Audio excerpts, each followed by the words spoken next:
Welcome back to Luce Talk. We're here this week with less than 2 weeks to go before the presidential election in one of the swingiest of swing states, where really the race is too close to call. Colorado is a particularly interesting swing state because the base of both parties is so strongly represented here. For the Republicans, you've got a very strong Christian population, and for the Democrats, well, there's a fast rising Hispanic population in Colorado in places like Denver and Pueblo, but also, of course, a very, very strong representation amongst the young. Now, I came through Colorado a lot during the 2008 campaign, and more than almost anywhere else, you could really feel the level of enthusiasm, the participation of volunteers, the sense of huge change being around the corner surrounding the Obama campaign. This time round, it doesn't feel anything like that. It's really night and day. Spend any time on the campus of the University of Colorado in Boulder, and you definitely get that impression. Well, I'm for Obama, and I remember just there's a lot of hope. I think people are still committed to voting, but I think that just kind of that like hopefulness that 2008 had that was so overwhelming just isn't exactly true now.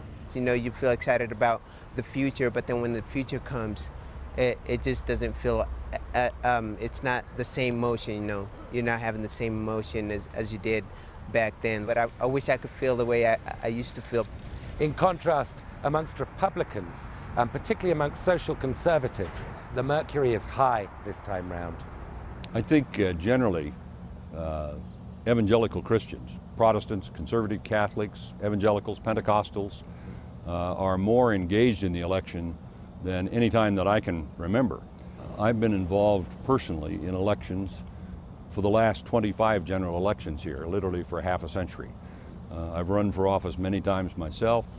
I'm close to people on both sides of the aisle, and I've just never seen church people coming forward in the numbers that they are this year.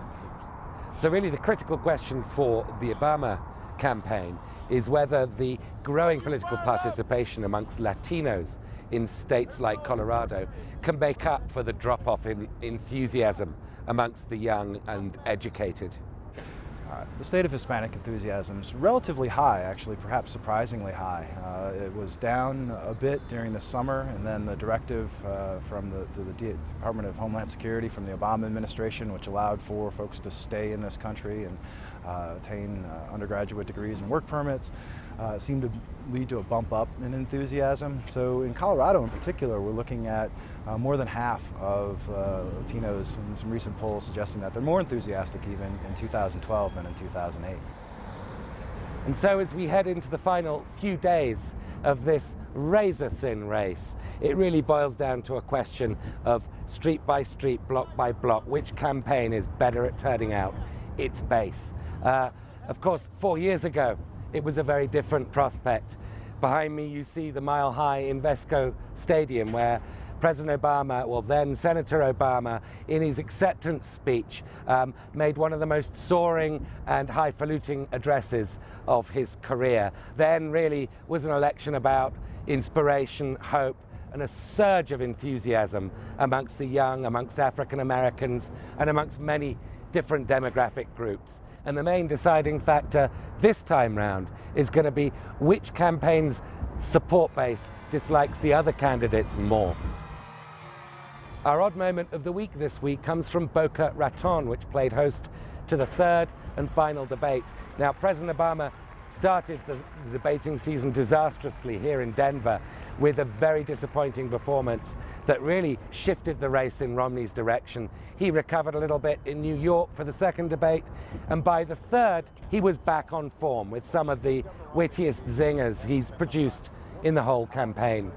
You mentioned the Navy, for example, and that we have fewer ships than we did in 1916. Well, Governor, we also have fewer horses and bayonets because the nature of our military's changed. We have these things called aircraft carriers where planes land on them. We have these ships that go underwater, nuclear submarines. And so the question But this election is going to be decided on the economy, not foreign policy. So it's doubtful that Obama's sharply improved debating performance is going to have much impact at all. See you next week on Loose Talk.